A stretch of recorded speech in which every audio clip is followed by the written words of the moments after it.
दोस्तों हमारे देश में फसलों की बहुत सारी क्रांतियां हुई हैं।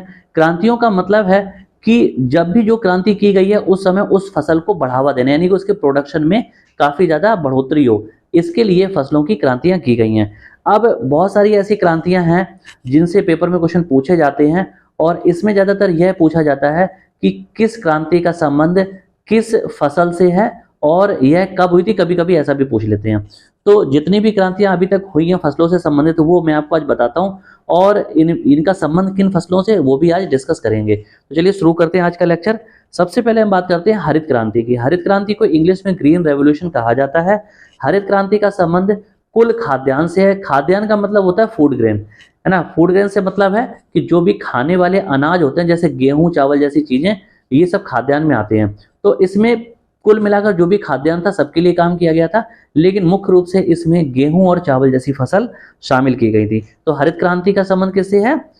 कुल खाद्यान्न से, या फिर हम कह सकते हैं गेहूं या चावल से।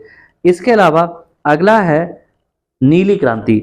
नीली क्रांति का संबंध है मछली उत्पादन से। आप जानते हैं कि हमारे देश के साथ साथ दुनिया के लगभग सभी देशों में मछली बहुत ज्यादा खाई जाती है ना। क्योंकि आप जानते हैं कि अगर पूरे जितने भी इंसान है दुनिया में, करीब 8 अरब के आसपास आबादी है, अगर सारे के सारे लोग अगर पेड़ पौधों पे या अनाज पर निर्भर होंगे तो शायद उनको खाना नहीं मिल पाएगा। इसलिए ज्यादातर जो लोग समुद्री तट के एरिया में रहते हैं वहां पर वो मछली खाना बहुत ज्यादा पसंद भी करते हैं। तो इसलिए मछली के उत्पादन को बढ़ाना भी जरूरी है। तो मछली उत्पादन से संबंधित है कौन सी? नीली क्रांति। अगला है पीली क्रांति। पीली क्रांति का संबंध तिलहन से है ना। तिलहन का मतलब होता है कि ऑयल सीड्स, यानी कि ऐसी फसलें जिनके बीज से तेल निकलता है, और स्पेशली इसमें आता है सरसों। सरसों का संबंध है किससे? पीली क्रांति से। आगे बढ़ते हैं। अगला है रजत क्रांति। रजत क्रांति को इंग्लिश में हम सिल्वर रेवोल्यूशन कहते हैं और रजत क्रांति का संबंध है अंडा उत्पादन से। अंडा यानी कि एग का उत्पादन ज्यादा बढ़ाया जाए। अगला है गोल क्रांति।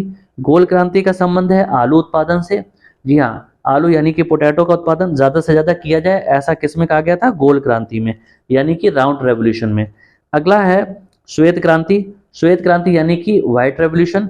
इसका संबंध दूध के उत्पादन से है ना। दूध का उत्पादन ज्यादा से ज्यादा करना 1970 में ये शुरू की गई थी और इसे ऑपरेशन फ्लड भी कहा जाता है। अगला है भूरी क्रांति। भूरी क्रांति का संबंध उर्वरक से है। जी हाँ, भूरी क्रांति का संबंध उर्वरक का मतलब होता है फर्टिलाइजर, इससे है। अगला है लाल क्रांति। लाल क्रांति का संबंध मांस या टमाटर से है। जी हाँ, मांस और टमाटर से इसका संबंध रखा गया है।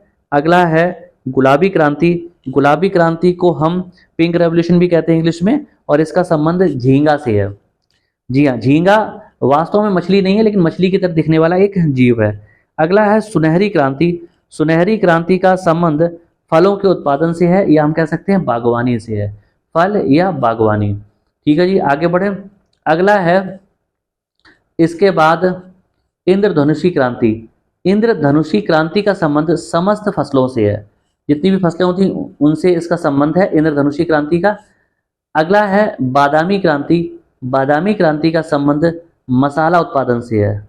जी हाँ, मसाला उत्पादन। इसके बाद नेक्स्ट है golden fibre. Golden fibre revolution. जी हाँ, गोल्डन फाइबर रेवोल्यूशन जो है इसका संबंध जूट के उत्पादन से है। और अगला है सिल्वर फाइबर रेवोल्यूशन। जी हाँ, सिल्वर फाइबर रेवोल्यूशन, इसका संबंध कॉटन यानी कि कपास के उत्पादन से है। यानी कि कॉटन, कपास या रुई का उत्पादन ज्यादा से ज्यादा किया जाए। तो बहुत सारी जो इंपॉर्टेंट क्रांति हैं जिनके बारे में मैंने बताया, इनसे पेपर में अक्सर बहुत ज्यादा क्वेश्चन पूछे जाते हैं।